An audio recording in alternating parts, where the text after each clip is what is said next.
Voltamos a conversar com o médico veterinário Maurício Aquino, que desenvolve uma dissertação de mestrado sobre o uso do caracol africano para a fabricação de remédios e alimentos. Pesquisador Maurício Aquino, esse caracol ele se disseminou no país todo, inclusive em Alagoas, né? Isso, já há alguns anos nós temos encontrado focos, especialmente no período das chuvas, em vários pontos do litoral e também no interior. Onde há maior incidência que Alagoas ou nos 102 municípios? Não, nos 102 não, mas, por exemplo, Capela, no passado, eu cheguei a visitar um foco onde um povoado estava apavorado, e inclusive tem um caso muito curioso. Numa dessas propriedades que nós paramos, o proprietário disse que o filho dele não visitava mais o pai nos fins de semana com medo de contrair doenças. Caracol. Quer dizer, gerou um pânico, não é? E isso só num dos locais que nós visitamos, imagina no resto.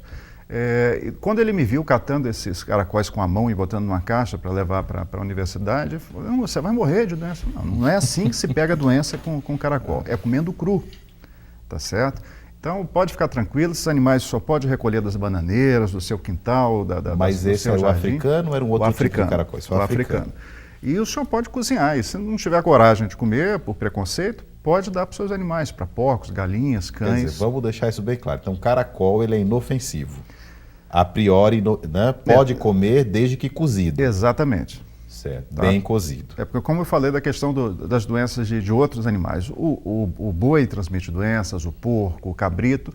Agora, a gente desenvolve ao longo das décadas o costume de preparar esses animais para que não se contraia determinadas doenças. Perfeito, né? Cozimento. Todo mundo sabe desde pequeno, que os pais já falaram, que carne de porco tem que ser muito bem cozida. Né? E ainda hoje no Brasil morrem 100 pessoas por ano devido à ingestão de carne de porco. Contaminada, tá? Não é? Contaminada. Então qualquer doença, qualquer animal, aliás, qualquer carne que você vai consumir tem que ter os padrões higiênico-sanitários necessários para evitar a aquisição de qualquer enfermidade. Perfeito. Agora, todo caracol é comestível ou não? Tem alguma espécie que não pode comer? Olha, a maioria dos caracóis são comestíveis. Agora, no Brasil, você não pode porque são animais silvestres. Perfeito. Né? Então, a gente está recomendando comer uma espécie exótica, né, que é o Eryx aspersa, que tem poucos criadores, e principalmente o africano, que virou uma praga.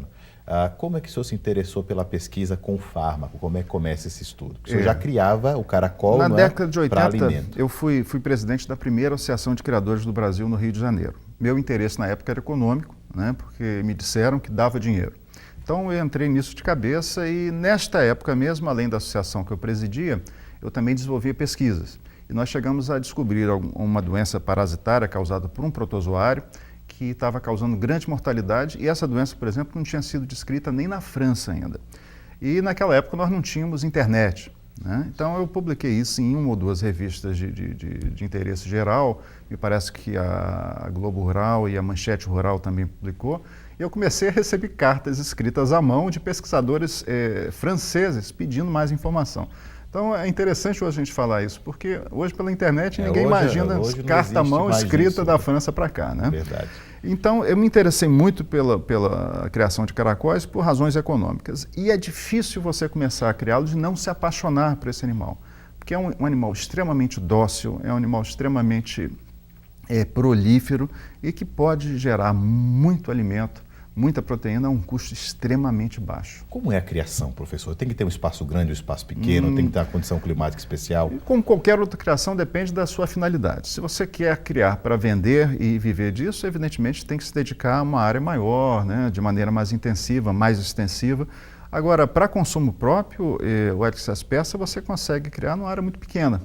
Eu desenvolvi recentemente uma metodologia nova de criação em caixas plásticas, que facilita extremamente a limpeza diária. E com isso ele permite aumentar o número de animais por metro quadrado, né?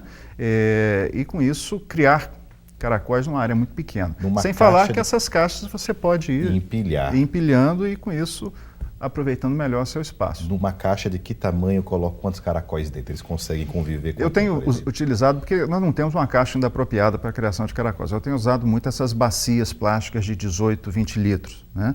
E numa caixa dessa você pode colocar de 80 a 100 animais. Quanto tempo eles vivem lá, professor, até estarem a ponto de serem de ovo até abate de 3 a 4 meses. 3 a 4 meses. É um ciclo curto, né? É curto porque você alimenta hoje com rações de boa qualidade. Então, o alimento, como é que a gente alimenta alimenta o caracol? Além dos vegetais que eles gostam muito, o pepino, de chuchu e outros vegetais, especialmente o uso de rações, e nós estamos utilizando atualmente a ração de codorna, que é a que mais se aproxima do que ele normalmente precisa de nutrientes. Mas ele se cria na caixa, mesmo tem que soltar no chão, ele tem que ter contato com a terra? O ciclo em caixas, intensivo em caixas, se realiza inteiramente dentro de caixas plásticas. Não precisa ter um em momento algum terra ele precisa ir para a terra. Com terra, com planta? Não.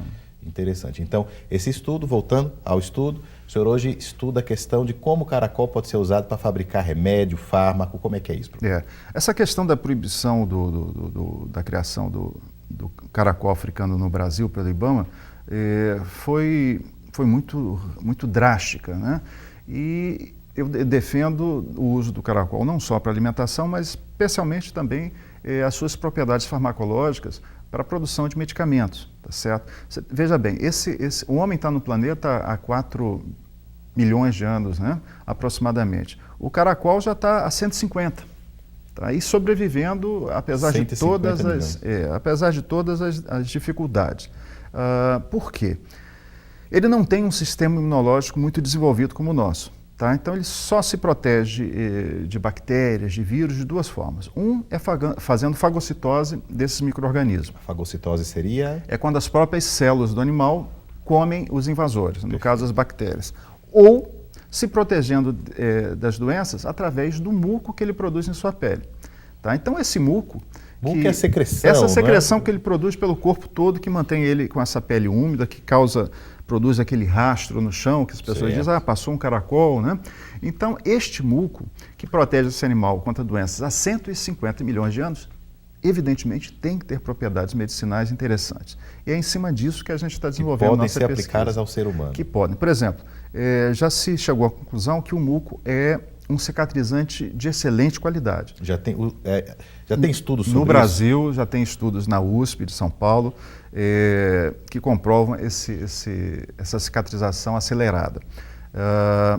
Tem antibióticos... de feridas comuns, professor? Como é que seria isso? É interessante que os pesquisadores lá na USP, eles, à medida que mexiam com o animal, né, perceberam que as suas mãos ficavam muito macias, né, muito finas. E um desses professores se feriu e continuou mexendo e reparou que a pele cicatrizou muito rápido. E a partir daí despertou interesse numa pesquisa específica, que foi comprovada, tá certo? Então, o muco tem propriedades regeneradoras que auxiliam muito no reparo de feridas. E esta é a linha de pesquisa que nós estamos desenvolvendo aqui na UFAL, lá no Instituto de Química. A minha orientadora é a doutora Marília Goulart, e nós estamos trabalhando especificamente com o poder de cicatrização do muco, não para a pele, mas para outros tecidos. Perfeito. Mas, além disso, também existe a perspectiva de uso para cosmético, não é? No Chile, hoje, por exemplo, eles divulgam que patentearam lá um produto que é rejuvenescedor, tá? Feito à base do muco do Aedes aspersa. Mas poderia ser feito com o muco do caracol africano. Porque o muco é muito semelhante de um e outro. O que muda, às vezes, alguns componentes é pelo tipo de alimentação ou o tipo de solo, tá? Mas todos eles têm propriedade medicinal. Parecidas, né? Isso. Mais um breve intervalo, daqui a pouco a gente volta com mais um pouco do pesquisador Maurício Aquino, falando sobre essa pesquisa que estuda os caracóis e as propriedades farmacológicas deste molusco. Conhecer, volta já, não sai daí.